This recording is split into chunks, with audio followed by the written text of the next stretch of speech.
पिछली वीडियो में अपना चैप्टर 11 जो था वो कंप्लीट हो गया है। पेरीमीटर एंड एरिया जो चैप्टर था वो अपन कंप्लीट कर चुके हैं। आज से हम लोग नया चैप्टर स्टार्ट करने वाले हैं।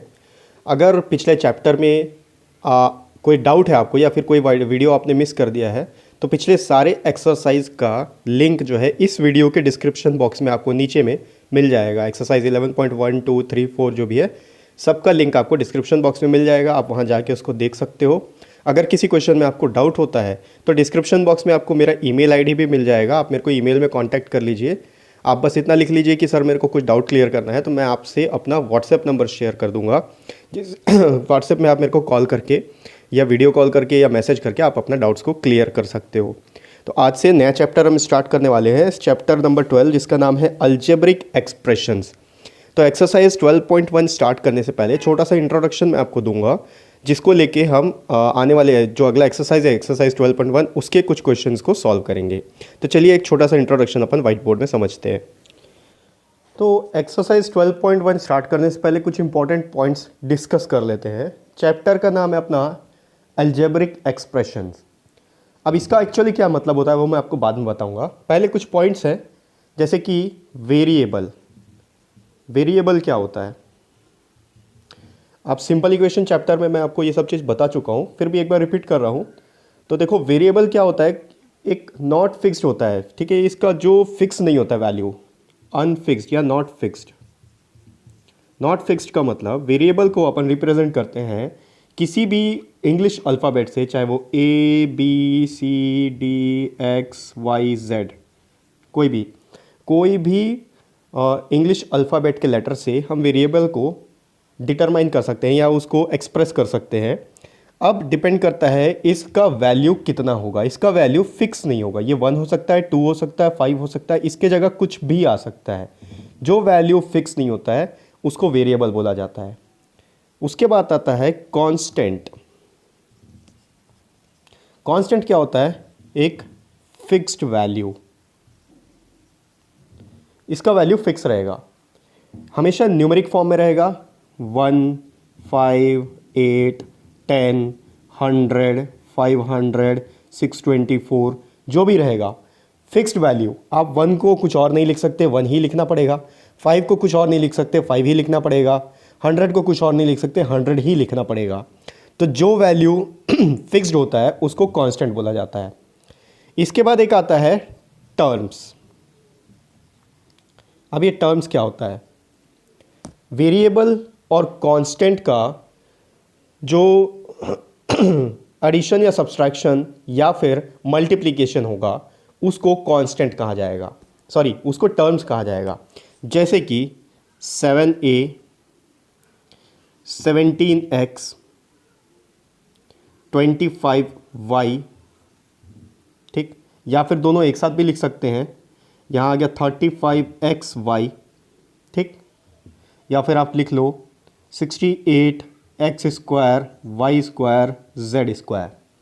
ये एक टर्म है, ठीक। देखो यहाँ पर क्या हो रहा है, 68 का मल्टीप्लिकेशन हो रहा है 2 बार x से, 2 बार y से और 2 बार z से। यहाँ पर 7 का मल्टीप्लिकेशन हो रहा है a से 17 का मल्टीप्लिकेशन हो रहा है x से, 25 का मल्टीप्लिकेशन हो रहा है y से, ठीक। इस तरीके से जो फॉर्म आपको दिख रहा है इसको टर्म बोला जाता है। टर्म के बाद एक चीज़ आता है फैक्टर। फैक्टर्स क्या होता है? यहाँ पर आप देखोगे तो 7 इंटू ए लिख सकते हो, ये दोनों फैक्टर है। 17x ये एक टर्म है, इसका फैक्टर है 17 इंटू एक्स। 25 एक फैक्टर है, एक टर्म है, इसका फैक्टर है 25 और y। 35xy इसके फैक्टर होंगे 35 into X into Y. 68x square Y square Z square. अब इसका फैक्टर क्या होगा? इसका फैक्टर होगा 68 इंटू एक्स एक्स स्क्वायर मतलब 2 बार x into Y Y square मतलब 2 बार y और जेड स्क्वायर का z इंटू जेड, ठीक। ये हो गया फैक्टर।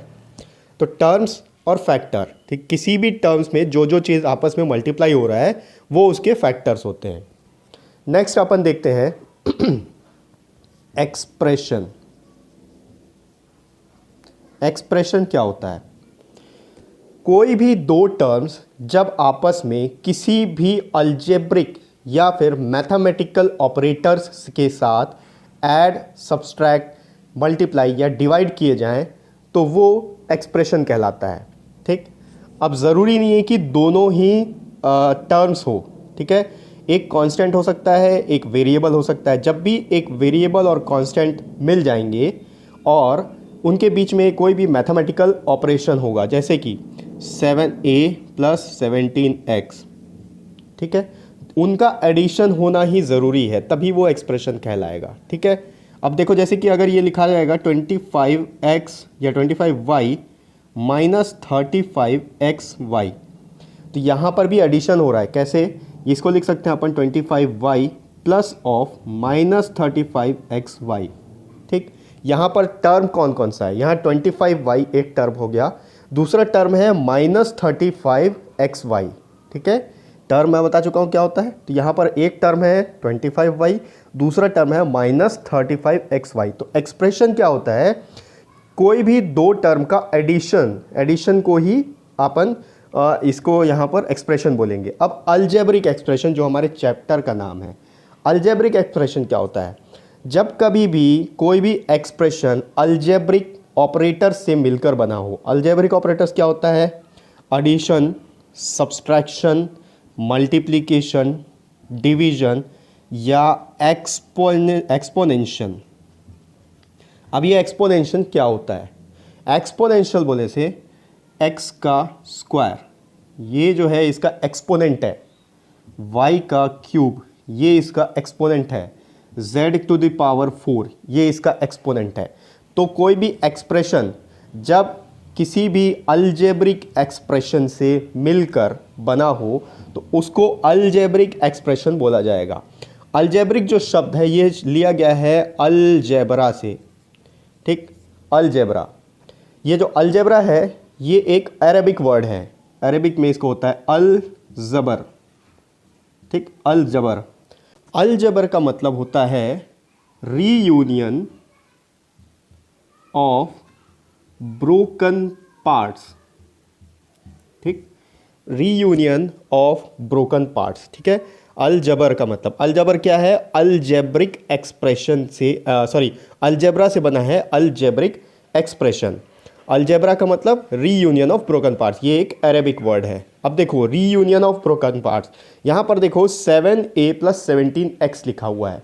यहाँ पर सबको कंबाइन किया गया है, रीयूनियन किया गया है एक अलजेब्रिक ऑपरेटर्स को यूज़ करके। अलजेब्रिक ऑपरेटर मैं बता चुका हूँ क्या होता है, प्लस, माइनस, इनटू, डिवाइड या फिर एक्सपोनेंशियल फॉर्म में भी हो सकता है। एक्सपोनेंट क्या होता है? x का स्क्वायर, y का क्यूब, z का 4, z⁴ जो भी पावर में रहेगा वो एक्सपोनेंट होता है उसका।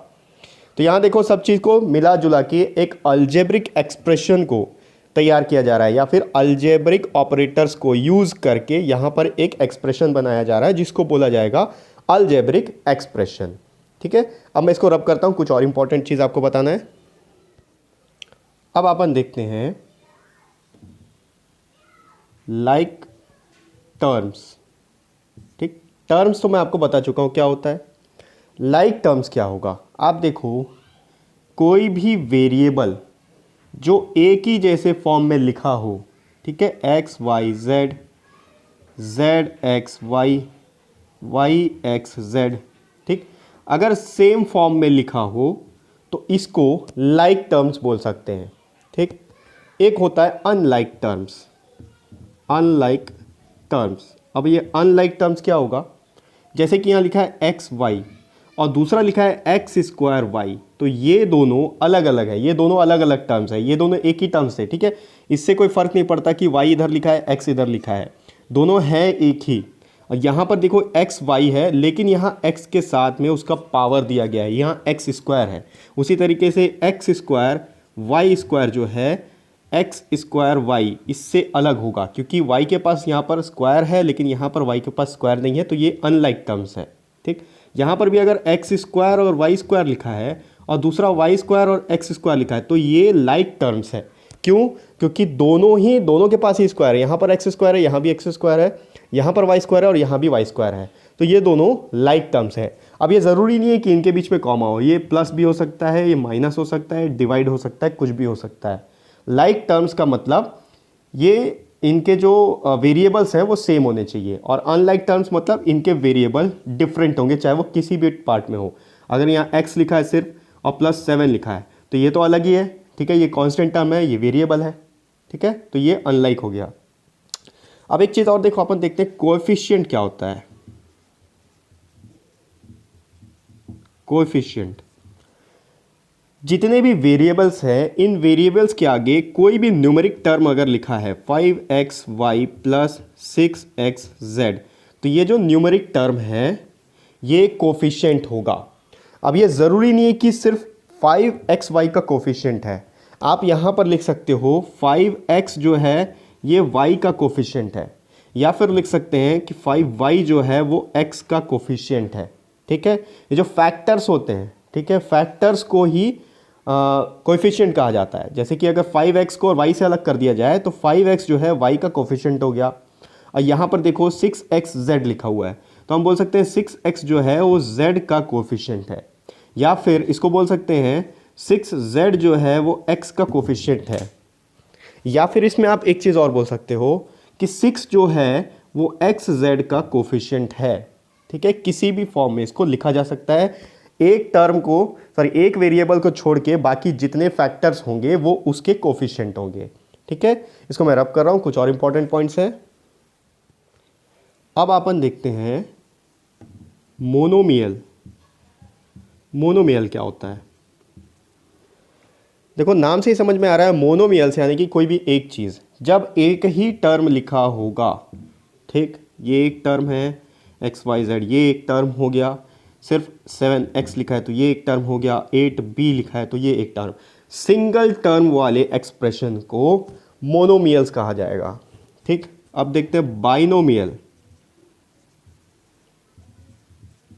बाइनोमियल्स किसको बोलेंगे? जब दो अनलाइक टर्म्स एक एक्सप्रेशन बनाएंगे, जैसे कि 7xy है प्लस 7yz है। अब देखो ये दोनों अनलाइक टर्म्स हैं, क्यों? क्योंकि यहाँ पर xy है और यहाँ पर yz है। कोएफिशिएंट इंपॉर्टेंट नहीं रखता लाइक या अनलाइक टर्म्स को ढूंढने में। अगर यहाँ पर यहाँ पर अगर 7xy लिखा है प्लस यहाँ पर 8xy लिखा हुआ है तो भी ये दोनों लाइक टर्म्स है, क्योंकि उनके वेरिएबल से पता चलेगा ये लाइक है या अनलाइक है। तो जब भी दो अनलाइक टर्म्स एक एक्सप्रेशन बनाएंगे उसको बाइनोमियल कहा जाएगा। और एक होता है ट्राइनोमियल, जब तीन अनलाइक टर्म्स मिलके एक एक्सप्रेशन बनाएंगे, 7a plus 7b plus 7c या -7c, ये तीनों अनलाइक टर्म्स हैं। इसके पास a है, इसके पास b, इसके पास c। अगर तीन अनलाइक टर्म्स मिलके एक एक्सप्रेशन बना रहे हैं तो वो होगा ट्राइनोमियल। अब एक वर्ड है पॉलिनोमियल। पॉलिनोमियल क्या होता है? पॉलिनोमियल मतलब एक या उससे ज़्यादा टर्म्स मिलके अगर कोई एक्सप्रेशन बना रहा हो तो उसको पॉलिनोमियल कहा जाता है। अब पॉलिनोमियल अनलाइक टर्म्स होने चाहिए, ठीक है। पॉलिनोमियल किसी को बोल सकते हो ये भी पॉलिनोमियल है, ये भी पॉलिनोमियल है, ठीक है। 3 से ज़्यादा होगा तो भी पॉलिनोमियल है, अनलाइक टर्म्स, ठीक है। तो ये हो गया एक्सरसाइज 12.1 का कुछ इंपॉर्टेंट पॉइंट्स, जिसको लेके हम इस एक्सरसाइज में क्वेश्चन को सॉल्व करेंगे।